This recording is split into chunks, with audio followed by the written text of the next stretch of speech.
கர்த்தருடைய பரிசுத்த நாமத்திற்கு மகிமுண்டாகட்டும். ஆண்டவராகிய இயேசு கிறிஸ்துவின் நாமத்தினாலே அன்பு கர்த்தருடைய பிள்ளைகளாகிய தங்கள் அனைவருக்கும் சுவீட் ஊழியத்தின் சார்பாக வாழ்த்துக்களையும் ஸ்தோத்திரங்களையும் தெரிவித்துக் கொள்கின்றேன்.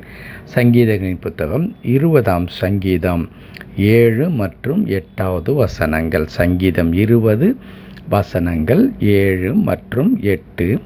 சிலர் ரதங்களை குறித்தும் சிலர் குதிரைகளை குறித்தும் மேன்மை பாராட்டுகிறார்கள். நாங்களோ எங்கள் தேவனாகிய கர்த்தருடைய நாமத்தை குறித்தே மேன்மை பாராட்டுவோம். அவர்கள் முறிந்து விழுந்தார்கள், நாங்களோ எழுந்து நிமிர்ந்து நிற்கிறோம். சிலர் ரதங்களை குறித்தும் சிலர் குதிரைகளை குறித்தும் மேன்மை பாராட்டுகிறார்கள். நாங்களோ எங்கள் தேவனாகிய கர்த்தருடைய நாமத்தை குறித்தே மேன்மை பாராட்டுவோம். அவர்கள் முறிந்து விழுந்தார்கள், நாங்களும் எழுந்து நிமிர்ந்து நிற்கிறோம். என் அன்பு கடவுளுடைய பிள்ளைகளே, அற்புதமான ஒரு வார்த்தை. கர்த்தரை குறித்து மேன்மை பாராட்டுகிறார்கள். மேன்மை பாராட்டுதல் என்றால் என்ன? தான் கடவுளுடைய பிள்ளையாக இருக்கிறோம். கடவுள் தனக்காக வாக்குத்தத்தங்களை கொடுத்திருக்கிறார். அவர் எனக்காக மரித்திருக்கிறார். அவர் சொன்ன ஒவ்வொரு வார்த்தையும் என் வாழ்க்கையில் நடைபெறும்.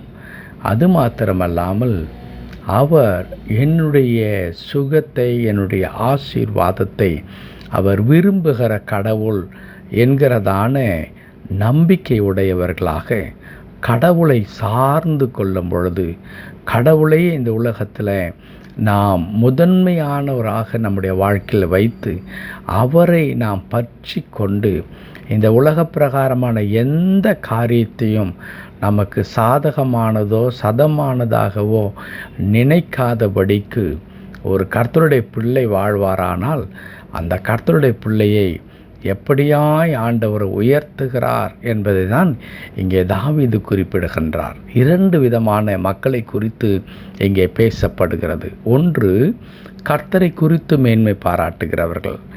2வது மக்கள் தங்களுக்கு இருக்கிறதான ஆஸ்தி அந்தஸ்துகளை குறித்து, அவர்களுக்கு இருக்கிறதான வசதி வாய்ப்புகளை குறித்து, அதன் மீது இருக்கிற நம்பிக்கை, அது நிமித்தமாய் வருகிற பெருமை, அது நிமித்தமாய் வருகிறதான மேன்மை பாராட்டுதலை குறித்து சொல்லப்படுகிறது. இவற்றிலே இறுதியாக நடக்கின்ற காரியம் என்ன? யார் ஒருவர் இந்த உலக பிரகாரமான பொருட்கள் மீது நம்பிக்கை வைத்திருந்தார்களோ, மேன்மை பாராட்டினார்களோ, அவர்கள் என்ன செய்தார்கள்? விழுந்து போனார்கள். ஆனால் விழுந்து போன நிலையிலே இருந்த நேரத்தில் கூட கடவுள் மீது அவர்கள் நம்பிக்கை வைத்திருக்கும் பொழுது கடவுள் அவர்களை தூக்கி எடுத்தார், நிலைநிறுத்தினார், அவர்களை ஆசீர்வதித்தார். ஆகையால் தான் நாம் வாசிக்க கேட்ட 8வது வசனம் இப்படி சொல்லுகிறது, அவர்கள் முறிந்து விழுந்தார்கள், நாங்களோ எழுந்து நிமிர்ந்து நிற்கிறோம். என் அன்பு கடவுளுடைய பிள்ளைகளை, நம்மை நிமிர்ந்து நடக்கச் செய்கின்ற கடவுள். பல நேரங்களில் நம்முடைய குடும்பத்தில் ஏற்படுகிற காரியங்கள், பிள்ளைகளுடைய காரியங்கள், அல்லது இன்னும் ஏனைய காரியங்களை நம்முடைய வாழ்க்கையில் எண்ணும் போது, நினைக்கும் பொழுது நாமே ஒரு தலைகுனிவை உண்டாக்கி கொள்ளுகிறோம்.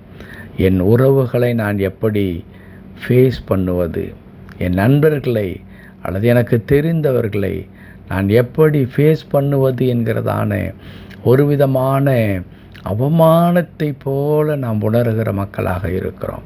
நல்ல அன்பு கடவுளுடைய பிள்ளைகளை, நாம் கர்த்தரை குறித்து மேன்மை பாராட்டுகிற மக்களாக நாம் இருக்கும் பொழுது, கடவுளை பற்றி கொள்ளுகிற பிள்ளைகளாக, இந்த உலகத்தில் எனக்கு எல்லாமே கர்த்தர் தான், அவருடைய வார்த்தை தான், அவருடைய நாமம்தான், அவர் கொடுத்திருக்கிற வாக்குத்தத்தங்கள் ஒன்று மட்டும்தான், அவற்றையே நான் பற்றி கொள்வேன், அவற்றின் மீதே என் முழு நம்பிக்கை வைப்பேன்.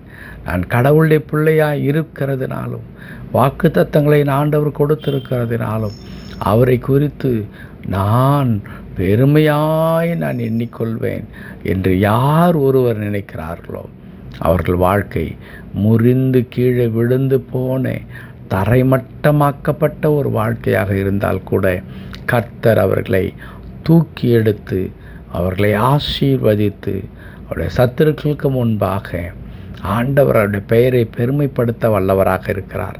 அதே நேரத்தில் தன்னை ஆசீர்வதித்து தனக்கு வேண்டிய எல்லா கிருபைகளையும் கொடுத்த கடவுளை மறந்துவிட்டு இந்த உலக பிரகாரமான ஆஸ்தியின் மீதும் அந்தஸ்தின் மீதும் படிப்பின் மீதும் ஏன் தன்னுடைய அழகின் மீது கூட இன்றைக்கு நம்பிக்கை வைக்கிற மக்கள் இருக்கிறார்கள்.